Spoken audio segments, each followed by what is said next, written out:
Assalamualaikum warahmatullahi wabarakatuh. Perkenalkan, nama saya Muhammad Fadil, NPM 1914460054, kelas A219, Prodi PGSD, Universitas PGRI Yogyakarta.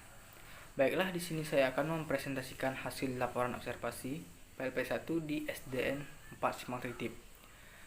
Yang pertama yaitu tentang kultur sekolah.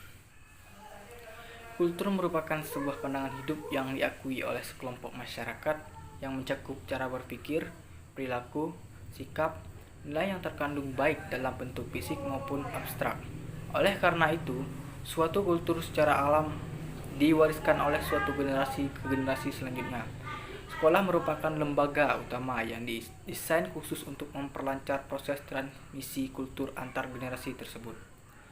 Dapat disimpulkan, kebudayaan adalah sebagai pengetahuan manusia sebagai makhluk sosial yang digunakan untuk memahami dan menginterpretasikan lingkungan dan pengalamannya, serta menjadikannya landasan bagi tingkah lakunya. Suatu termasuk juga berbagai karya yang dibuat oleh manusia. Dengan itu, setiap masyarakat mempunyai pengetahuan mengenai kebudayaan tersebut yang tidak sama dengan anggota-anggota masyarakat lainnya, disebabkan oleh pengalaman dan proses belajar yang berbeda dan karena lingkungan yang mereka hadapi tidak selamanya sama. Begitu pula dengan kebudayaan atau kultur dalam sebuah sekolah. Setiap sekolah memiliki kebudayaan masing-masing dan mempunyai pengalaman yang tidak sama dalam membangun budaya sekolah.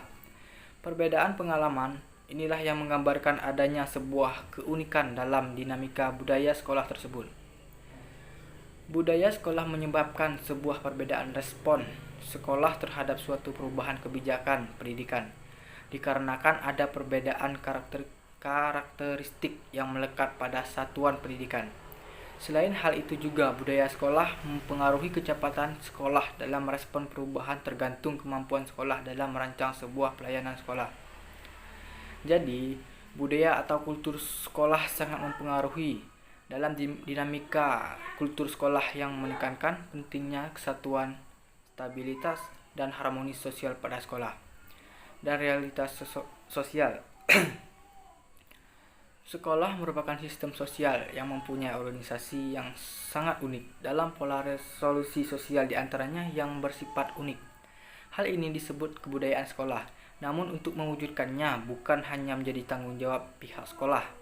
Sekolah dapat bekerjasama dengan pihak lainnya seperti keluarga dan masyarakat untuk merumuskan pola kultur sekolah yang dapat menjembatani kepentingan transmisi nilai. Pengertian kultur sekolah beraneka macam. Mendefinisikan kultur sekolah sebagai suatu keyakinan dan nilai-nilai memiliki bersama menjadi pengikat kuat kebersamaan sebagai warga suatu masyarakat. Jika definisi ini diterapkan di sekolah, sekolah dapat memiliki sejumlah kultur dengan suatu kultur dominan dan sejumlah kultur lainnya sebagai subordinasinya. Jumlah keyakinan dan nilai yang disepakati secara luas oleh sekolah, sejumlah kelompok memiliki sebuah kesepakatan terkait tentang keyakinan dan nilai-nilai. Keadaan tersebut sangat tidak menguntungkan jika antara nilai dominan dan nilai subordinasi itu tidak searah, bahkan bertentangan dengan membangun masyarakat sekolah pro belajar atau membangun sekolah yang bermutu. Yang kedua yaitu ada mendeskripsikan struktur organisasi dan tata kelola sekolah. Struktur organisasi sebuah susunan berbagai komponen penting atau unit kerja adalah sebuah organisasi yang terdapat pada masyarakat. Dalam struktur organisasi terdapat pembagian kerja dan bagaimana fungsi atau kegiatan-kegiatan berbeda yang telah dikoordinasi, dan juga terdapat adanya berbagai spesialisasi dari sebuah pekerjaan, saluran pemerintahan atau penyampaian laporan. Fungsi atau kegunaan struktur organisasi sebagai berikut. Yang pertama itu ada kejelasan tanggung jawab. Setiap anggota organisasi harus mempunyai tanggung jawab dan juga apa saja yang harus dipertanggungjawabkan, karena pelaksanaan kewenangan tersebut tidak luput dari pertanggungjawaban. Yang kedua yaitu kejelasan kedudukan. Fungsi dari kejelasan kedudukan adalah setiap anggota pelaksanaan terdapat struktur organisasi sesungguhnya, dapat mempermudah dalam melaksanakan koordinasi dan juga hubungan, karena adanya keterkaitan dalam suatu penyelesaian yang telah dipercayakan kepada seorang atau sebuah anggota kelompok. Kejelasan uraian. Yang ketiga itu ada kejelasan uraian tugas. Dalam sebuah struktur organisasi sangat membantu pihak pimpinan untuk melakukan pengawasan dan pengendalian struktur organisasi dan tata usaha di SDN 4 Sematritip itu sebagai berikut. Mendeskripsikan peraturan dan tata tertib sekolah. Yang pertama yaitu ada hal masuk sekolah. Siswa harus hadir di sekolah selambat-lambatnya 10 menit sebelum pelajaran dimulai. Yang kedua yaitu siswa yang datang terlambat harus melapor dulu kepada guru piket. Yang ketiga itu siswa absen hanya sakit, keperluan yang sangat mendesak atau penting dan orang tua wali harus mengirimkan surat izin ke sekolah. Yang ketiga itu selama proses KBM berlangsung pada pergantian jam pelajaran siswa dilarang berada di luar kelas. Yang keempat itu adalah pada waktu istirahat siswa harus berada di luar kelas. Siswa yang bawa sepeda agar menempatkan pada tempat yang telah disediakan. Yang kedua, kewajiban siswa. Yang pertama itu ada menaati tata krama dan tata tertib sekolah. Yang kedua, taat dan patuh terhadap kepala sekolah, guru, dan karyawan. Yang ketiga, saling menghormati dan menghargai sesama siswa. Yang keempat, ikut membantu kegiatan belajar mengajar baik dalam kelas maupun di luar kelas. Yang kelima, ikut menjaga nama baik sekolah, guru, karyawan, kepala sekolah, serta sesama mahasiswa. 6. Ikut bertanggung jawab atas pemeliharaan gedung dan fasilitas sekolah. 7. Ikut bertanggung jawab atas kebersihan, kenyamanan, dan ketertiban kelas 1 sekolah pada umumnya. Yang ke-8, mengikuti kegiatan yang dilaksanakan sekolah dan tatap muka, sekurang-kurangnya 75% untuk dapat mengikuti ulangan. Yang ke-9, memakai seragam yang telah ditentukan sekolah. Yang selanjutnya, mendeskripsikan kegiatan-kegiatan seremonial di sekolah SDN 4 Sematritip. Yang pertama yaitu adalah melaksanakan upacara setiap hari Senin. Yang kedua, pada hari Sabtu melakukan senam bersama. Yang ketiga, mengidentifikasi kegiatan-kegiatan rutin berupa kurikuler, kokurikuler, dan ekstrakurikuler.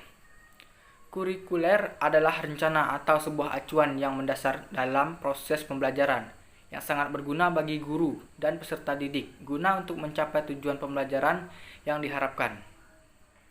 Kokurikuler adalah kegiatan suatu lebih memperdalam dan menghayati materi pelajaran yang telah dipelajari dalam kegiatan intrakurikuler di dalam kelas. Kegiatan ini dapat secara individu atau kelompok. Dalam kegiatan intrakurikuler di dalam kelas, dalam hal ini perlu diperhatikan ialah menghindari terjadinya dan ketumpangan di antara mata pelajaran yang satu dengan mata pelajaran lainnya. Kegiatan kokurikuler biasanya dilaksanakan di luar jadwal intrakurikuler dengan maksud agar siswa lebih memahami dan memperdalam materi yang ada di intrakurikuler. Biasanya kegiatan ini berupa penugasan atau pekerjaan rumah. Ekstrakurikuler adalah kegiatan yang diarahkan untuk memperluas pengetahuan siswa, mengembangkan nilai-nilai atau sikap dan menerapkan secara lebih lanjut pengetahuan yang telah dipelajari siswa dalam mata pelajaran program inti dan pilihan. Kegiatan ekstrakurikuler lebih menekankan pada kegiatan kelompok. Kegiatan ekstrakurikuler mengelola tanaman dilakukan dengan memperhatikan minat dan bakat siswa serta kondisi lingkungan. Pelaksanaan kegiatan ekstrakurikuler ditangani oleh guru atau petugas lainnya. Kegiatan ekstrakurikuler yang bisa diikuti siswa yaitu berupa pramuka, merupakan kegiatan yang membentuk karakter serta mewadahi minat dan bakat anak-anak.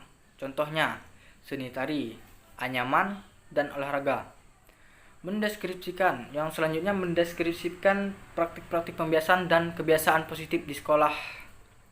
Praktik-praktik pembiasaan dan kebiasaan positif juga dilaksanakan di SDN 4 Sematritip, yaitu upacara bendera dilakukan secara rutin hari Senin. Bila bertemu warga sekolah, guru, siswa, kepala sekolah, staf tata usaha, penjaga sekolah, dibudayakan 5S: senyum, salam, sapa, sopan, santun. Mengelola perpustakaan dan mengelola tanaman lingkungan sekolah. Dalam kegiatan pengelola perpustakaan tersebut, kami sedikit membantu petugas membersihkan perpustakaan. Kenapa sedikit? karena perpustakaan tersebut sudah sangat cukup rapi. Dalam kegiatan mengelola tanaman, kami membantu petugas sekolah menatap mengurus halaman sekolahan. Selanjutnya, refleksi. PLP 1 dilaksanakan kurang lebih selama 5 hari di SDN 4 Simatritip. Diawali dengan pembekalan secara daring dan dilanjutkan dengan penerjunan mahasiswa ke sekolah mitra. Dilanjutkan dengan observasi. Setelah melaksanakan observasi, tersusunlah laporan dan berikutnya refleksi di diri saya sebagai mahasiswa yang melaksanakan proses praktik. Ketersediaan sarana dan prasarana. Ketersediaan sarana dan prasarana di sekolah tersebut saya rasa cukup lengkap, seperti alat kebersihan, tempat mencuci tangan, tong sampah di setiap luar ruang kelas, perpustakaan yang sangat tertata rapi. Proses kegiatan belajar juga. Di masa pandemi sekarang, proses KBM di SDN 4 Simatritip dialihkan menjadi pelajaran daring. Ada juga yang mengambil buku pelajaran di sekolah untuk dibaca di rumah dan para wali kelas akan memberi tugas melalui WA. Sekian presentasi dari saya, kurang lebihnya saya mohon maaf. Wassalamualaikum warahmatullahi wabarakatuh.